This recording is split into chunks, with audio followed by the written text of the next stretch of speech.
Lara, I, Jor-El of Krypton, your husband, after copious research, have determined the planet Krypton is doomed to explode. Are you sure it's going to explode? Yeah, I'm sure. I'm a scientist. Like, everybody on this planet is a scientist. Like, actually, that's a good point, now that you mention it. Like, everybody on this planet is a scientist. I'm a scientist, you're a scientist. Our kid's not a scientist yet, but he'll be a scientist. Like, everybody's a scientist. Nobody believes in climate change. I'm the only guy that believes in climate change. I don't mean to keep going on about this, but how am I the only guy that believes in climate change? Really? How? Anyway, here's what we're going to do. The only way we can save our culture and our kid is to shove Kal-El here into a rocket ship, close it up, and shoot him into space at just a planet. Just any planet? Yeah, any planet that's not exploding. That's better than this one. I don't know. I'm a scientist. Like, it's gonna be fine, right? Okay. Yeah.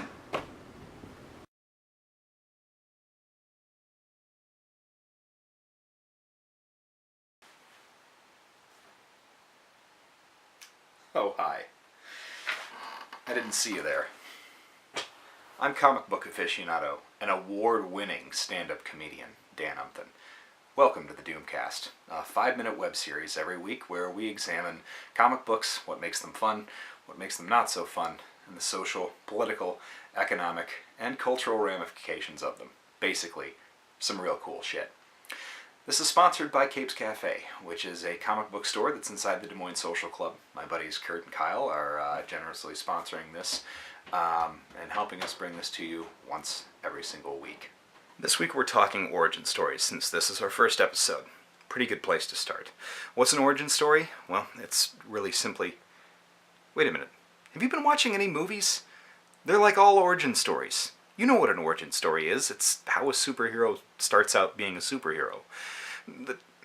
They're kind of specific, and comic book writers created them so that they could sum up the idea behind a character in a panel, or even less, if possible. A panel or less, which is something that people who are making movies right now don't seem to grasp.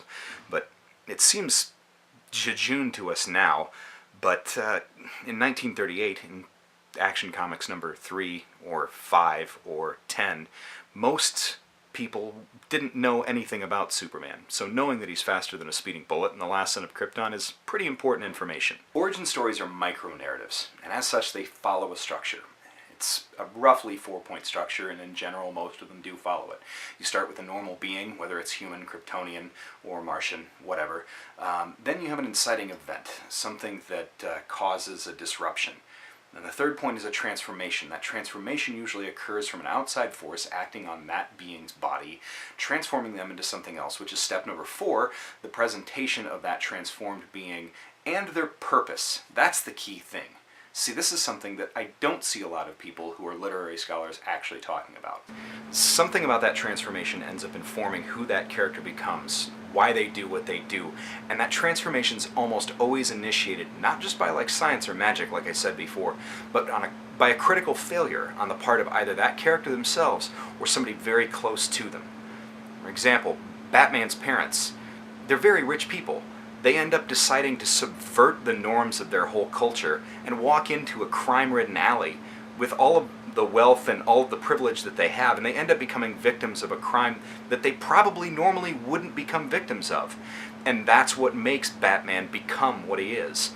Superman, his parents and their altruism is supposed to save the planet of Krypton, but what ends up happening is they end up having to send their son to another planet which he adopts and ends up having to save over and over and over again.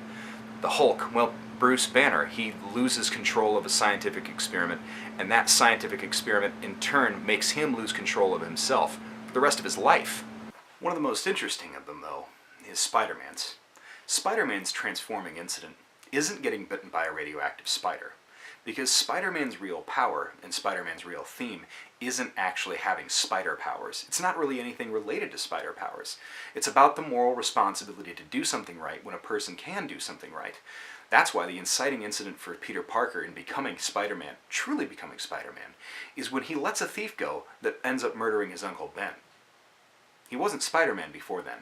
So the origin story has gone beyond what the original creators of that form of storytelling intended it to be. It's allowed these characters to start functioning as a sort of palimpsest. A palimpsest was originally an animal skin that people would write on over and over and over and over again a different story, and later the Romans used wax-coated tablets that they could just scrape off and then write a different story on. It's a fancy term for something that you can write on over and over again. It's from literary criticism, and you can use it at parties and sound like kind of a know-it-all asshole, just like I just did. Now these characters can be whatever they need to be for the time that they're in. Captain America doesn't have to be the same Steve Rogers he was in 1941 or 1991, for that matter. They can be whatever they need to be and serve the times. And that's kind of important as to why you keep seeing origin stories in movies. Granted, they need to be shorter, but I don't think that they need to be cut out completely, because for somebody who lives in another country that just understands that maybe Spider-Man is a character with spider powers, it's more important for them to understand that he's Spider-Man not because of the powers, but because of what happened to his Uncle Ben. And maybe that's a good thing. Well, that wraps it up for this week, and this week is also Free Comic Book Day. So if you're in the Des Moines area, stop into Capes Cafe and pick up a coffee, grab your free comic books. Ron Wagner is going to be there, and he's going to be signing from 2 to 4, the Ron Wagner.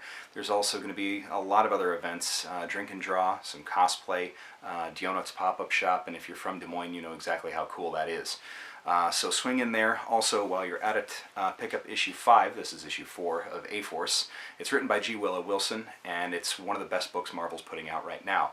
It also has a character in it that circumvents all of the origin story conventions that we just discussed. Singularity wasn't, and then just was, and that's almost as much as we know about her.